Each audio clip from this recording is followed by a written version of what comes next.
Broadcasting live from Youngville, North Carolina and Ontario, Canada, this is Got Mead Live, a weekly show where Vicky Rowe and AJ Airmans bring you the mead news, meadery info, and mead making discussions from all over, talking with mead makers, mead owners, industry mavens, and influencers. This is Got Mead Live, a weekly podcast about mead and the people who love it and where the mead world is going. And now here are your hosts, Got Mead owner Vicky Rowe and mead and wine maker AJ Airmans.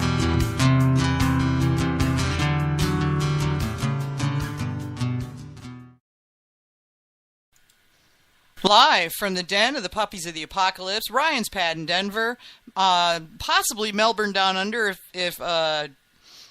if Hamish can come, and the Bunny Pen in Ottawa, Canada. It's Got Mead Live. Welcome to the show.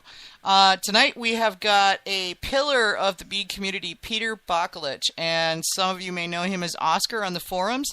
He is extremely experienced with mead. He's been making mead for, I think, 30 plus years now.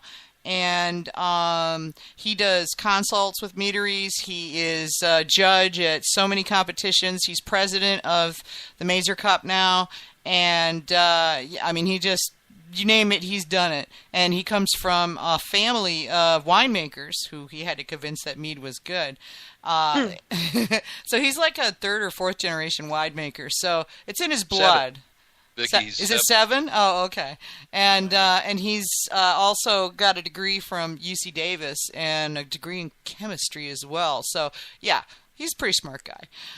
Anyway, he's also one of my best friends. I've known him for over 20 years, and he and I together have put a lot of time into working in the mead community and, you know, helping to try to move things forward. So we're just tickled to have him back on the show. It's been a while.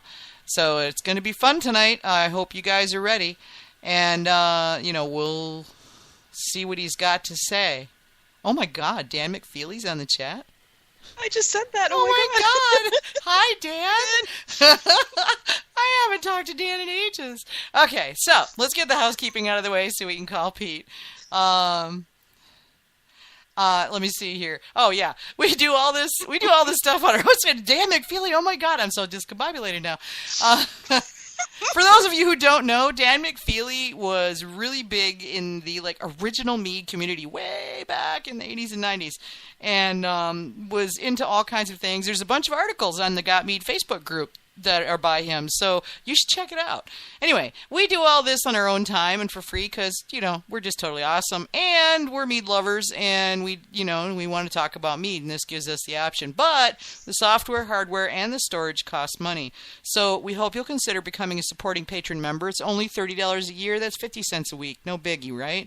And you get access to the Got Mead Facebook patron group. You get access to all the patron groups on the Got Mead forum and the award-winning recipes contained therein, and it's well worth it. Everybody who does patron seems to feel that it's pretty good. I want to give a big shout out to those who signed up last week. It was a busy week for patrons, so thank you everybody who signed up to be a patron. We really appreciate it.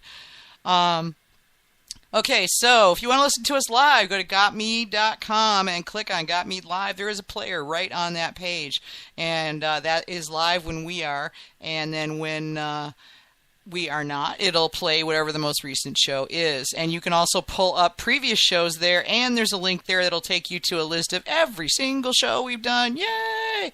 So, replays back to the beginning. If you want to pull us from one of the player pages, you can find us on iTunes, Spreaker, SoundCloud, Stitcher, and there's one other one, and I can't remember what it is.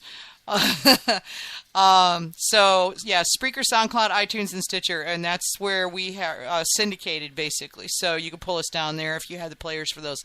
And there's also a show player on our Facebook page at facebook.com/gotmead. For where you can find us, of course, there's gotmead.com, the main site, and gotmead.com/forum, which is our forum. If you want to find us on Facebook, we're at facebook.com/gotmead, and our open group is facebook.com/groups/gotmead. Twitter is at gotmeadnow, And if you want to send us an email to give us some questions to answer on the show, you can just send it to gotmeadlive@gotmeadlive.com, or you can use the form that is the drop-down link under the Got Mead Live radio show on the website.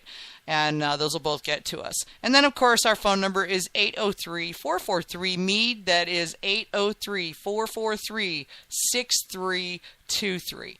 So if you want to give us a call, and if Skype lets you, Skype is weird sometimes. And we have a announcement today. Let's see here. Where did it go?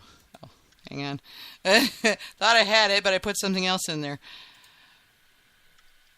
So hang on one second. Here we go.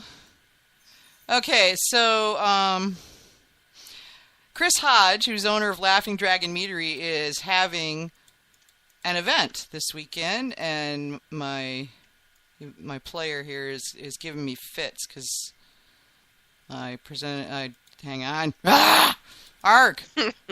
I hate this. All right. Laughing Dragon Meadery is having their first annual Yule Fest fundraiser at a permanently built Renaissance Fair site in Corona, California. Head mead maker Chris Hodge has invited all his fellow chef friends out to make their take on a traditional Yule ham. They are ordering a few whole hogs that will be taken apart to their primal cuts. A week before the event, the names of those cuts will go into a hat that the chefs will then draw from to make a dish of their choosing, along with a side or two. There will be mead, cider, and beer on tap to buy, and a lot of fun activities like an axe throwing range, scavenger hunts, and much more.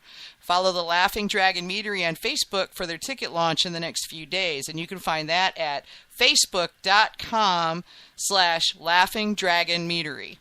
And that sounds like fun. I kind of want to go. Yeah, that's December 23rd.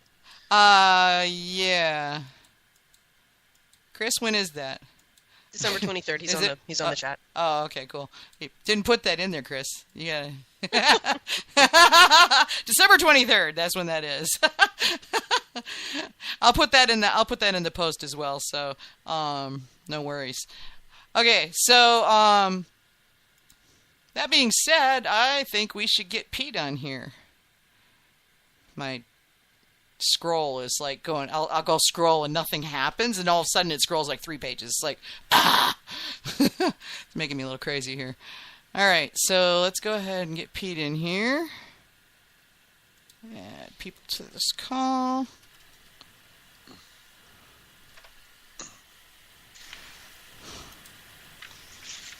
We're going to add Pete right now.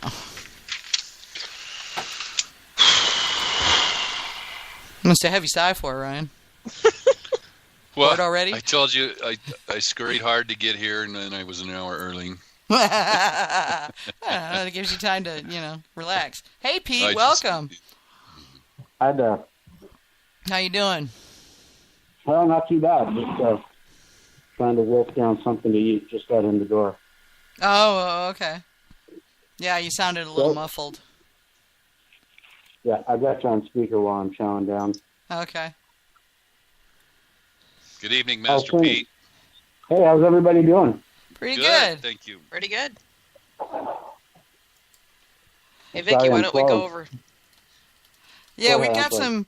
Pete, why don't you chow down, and we're gonna deal with. We got a few questions in that Ryan usually answers. We also haven't talked about who's drinking what. Oh gosh, yeah, right. What are we drinking? Oh my gosh. Yeah, I got sidetracked with Chris's announcement. Okay, I got mead mail today. Woohoo! I got a half a case of mead from Crafted Artisan Meadery in Ohio, and just showed up on my doorstep. It's like, alrighty then. And one of them is called Bananas Foster Forever, and it's mead with bananas and dark brown sugar and coffee and vanilla in it, and oh my gosh, it's so good. It's when you smell it, it's got this coffee and honey nose, so it's just really like kind of rolls out of there, and then these slight undertones of banana, and then when you taste it, it's got a really smooth banana front end with the honey right behind it, and then it finishes with a banana coffee vanilla, and it's just a little tart underneath all of that. It's really nice. This bottle will be empty by the end of the show. If you guys want to get some, you can go to craftedmead.com. They're in Ohio, but go check them out. It's pretty good. That's Kent Waldick and his gang, right? It is Kent Waldeck and his gang, yeah, and they make a nice mead. I'm impressed. Yep, they picked up a couple of medals at the MCI this year. I'm not surprised. This yeah, good group of people. Yeah, Kent was really good. We got on the phone and he's like, "What? You have none of our mead? We'll have to fix that." I was like, "Oh, okay." Can't say no to that. No. Just about done here. Okay. So Sorry Ryan, about what are you the drinking? delay. So I started a piment, about 25 gallons of piment. Maybe it was 2 weekends ago. Anyway, I'm getting very close to the end of the fermentation. It's probably somewhere around 10-20. And one of the things I did is I split it in half, and then I fermented part of it in a trash can in the bathtub, like I've done for the last 3 years. And over time, I was able to learn to control the temperatures very nicely with that particular method. So I've been running one half of the batch at 62, and then just recently I bought one of those stainless steel fermenters from More Beer that is digitally controlled. And I've been running the other half of this master batch at 52 degrees. And so I got a glass of each before the show here. I wanted to compare and drink them to see if you could tell the difference between making the exact same thing at 52 and at 62 degrees. And so that's what I'm drinking. What kind of grape and what was your process? Well, so it was a Malbec wine kit. And I added 3 different types of honey. Let's see, I added, most of it was California orange blossom, but I also added some avocado, and probably 25% of it was avocado, and 25, or maybe they were 20 each. The other was some Michigan cranberry. And then the third portion was OB. Nice. And I've made wine kits in the past, but I always made them pretty strong as a fruit bomb.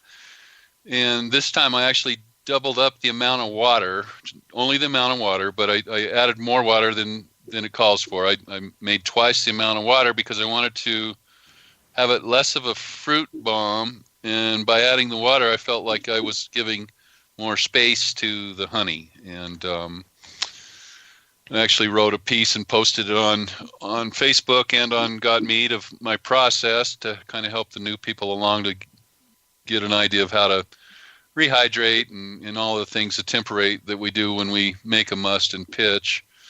And then I also said that I was going to do what I did and break them into 2 different halves to see if there was a difference between running something at 52 degrees versus 62. And I honestly didn't expect that I would see too much difference. And I suspect that there might be some palates that wouldn't maybe necessarily notice the difference, but I already can now after 10 days, or maybe it's 14 days that it's gone along. I can notice a difference between the colder fermentation versus the other one, even though they're both, pretty low.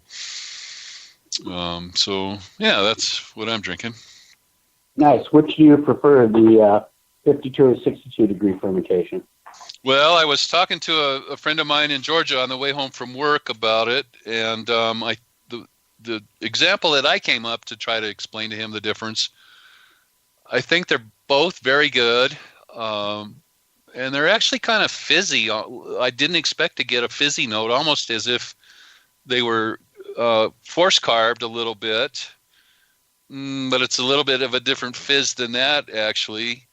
But the example that I came up talking to Roger was that imagine if you took a picture with your camera on your phone